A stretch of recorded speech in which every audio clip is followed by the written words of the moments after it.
a much more civilized way and respect those persons who are also trying to work with climate change. The question really that I was thinking about was a very global one. You mentioned our collaboration, particularly with our EU partners, and the ambition that we have. I think it would be useful, and how would you think about this, that we try to have a kind of a national political platform where there's agreement that people don't make political agenda from the climate change, and that we have a unity of purpose where we can agree an agenda which is ambitious, rather than sniping from one government, one party and another, and that all of the parties are now green because of, as you described, the existential crisis. Do you think there is a potential mechanism, as we have done with Brexit and as we have done with Northern Ireland, the way we have had all-party consensus? And how would you view that? Thank you very much, Tom. I think the reality is that when the Oireachtas sat down, they were parties. You had people before profit, you had Fine Gael, you had Fianna Fáil, you had Labour, you had the Rural Independents, you had all parties that make up the Dáil came together. And what was remarkable that a single report was issued from that very diverse range of people. There were some minority reports, but when it was presented to the Oireachtas, it was adopted in full, unanimously.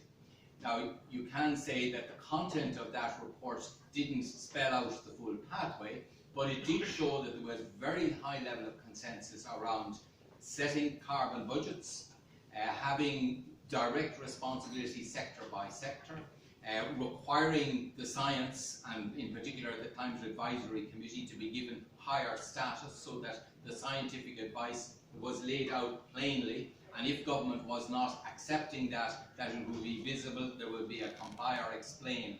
So I think we have agreed a framework which will be enshrined in the new climate bill that has, I think, broad political consensus, and will create the momentum for that. That doesn't mean that we have it fixed. We still have to address each sector one by one. Each of the actions in each of the sectors has to be delivered. But I think we do have a framework that has broad political consensus. And I think a good signal of that was that we did introduce a carbon price this year in this year's budget. In other countries where it's been sought to introduce such carbon price, there has been huge kickback. There is a recognition in Ireland that if you do not price the damage that's being done, you're handicapping yourself in being able to stop it. And price does count. People do heed those sort of economic incentives. It probably will do half the lifting, if you like, but a lot of other change comes with it. So I think we have remarkable level of consensus at this point. That's not to say we won't run into difficulties as we get into sector by sector issues. Thanks very much. Hi, sorry, thanks.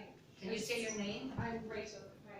I just thought it was interesting you said that we all have an obligation to step up to the challenge that is climate change.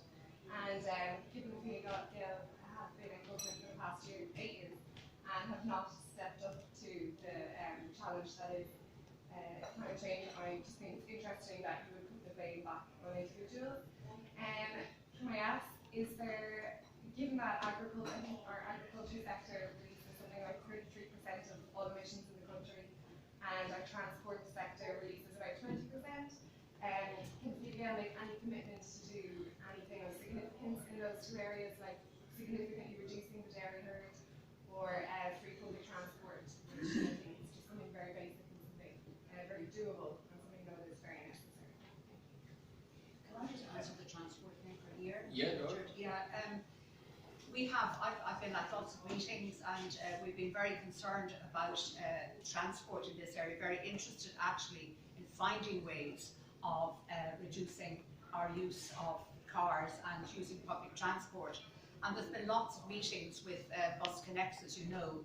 But one of the main things that we are interested in this area is actually extending metro, so that the metro goes from Charlemont, where it is now, where there's the big borrowing machine is going to be, well, the plan is currently that it's going to be left there. But I know Fine Gael is interested in looking at a feasibility study to take that out to Fairhouse, and at another meeting I was at recently, they were talking about extending it out to Tala, and which would link the whole systems up together, you know, with the Lewis. So that's an area that we're very interested in and we've been working on. So you want to... sorry, is that free public transport? It isn't free. We weren't looking at it from that perspective, but it was actually to get the metro, because there's a big gap in the public system in this particular area. A big, you know, there's no we don't have a Lewis, we don't have a George. Yeah, no, sorry, Richard, I certainly was not blaming anyone. I think the reality is that we face a challenge as a community. It is a global challenge. A lot of individual decisions go together to make, you know, what is our carbon emissions. There are about 61 million tonnes of carbon emissions, and they're coming from households, they're coming from transport systems, they're coming from agriculture, as you say, they're coming from many sectors. In terms of the government, every public body is now adopting a climate action strategy. So every single public body is looking to improve its energy efficiency by 50% over the next decade. It's looking to adopt carbon reducing activities within its own activities, but also by influencing its clients. So, for example, local authorities who have a very significant housing stock and have many tenants, and who deliver, you know, organise a lot of the waste collection and waste strategy and oversee that waste strategy, they will be adopting carbon action plans as well. So we've ensured that every single public body, whether it be the HSE, a local authority, adopt that charter. And it's not just about their own activities, it's about how they assist their client base, their supply chain to make the changes. And I think, you know, government has a huge responsibility to change that framework. And that's what we're doing as well. We're bringing in green procurement within the Department of Public Expenditure and Reform. We're introducing the carbon tax, which is a very clear financial commitment. We are putting 30 billion of our national plan into climate action. We've developed in every one of the adaptation areas, the 12 of them, we've adaptation plans. So government is by no means saying, you know, this is something for someone else. We are taking the leadership, but we also recognise, like you do, that, you know, for example, change in farming means whatever it is, 120,000 farmers have to look at their systems. So in the plan, there is a whole rake of initiatives that have to be taken, whether it be around the use of nitrogen, the slurry spreading, the planting of trees. And I think the Common Agricultural Policy, when it's produced next year, will have a lot of new incentives helping farmers to diversify away. 40% of the support from the Common Agricultural Policy will have to be given to environmental or climate improving measures. So you're going to see a much stronger focus on sustainability in our agriculture. So that is true. I think public transport is correct. The only one thing I would say, and you know, people have said, why are we focusing on electric vehicles and not just on public transport? We are putting 9 billion into public transport. But the difficulty is we have is over almost 95% of the journey kilometres that occur in this country happen in private vehicles. And it's very hard to replace that 95%. Even if we doubled our public transport, you'd go from 5 to 10. You still have 90%. A lot of those are runs that are, you know, they're very difficult to serve by public transport. So we do have to make sure that we get a lot of that fossil free. We have to move away from the dependence on fossil in our heating and our transport systems. And that can't be done by public transport alone.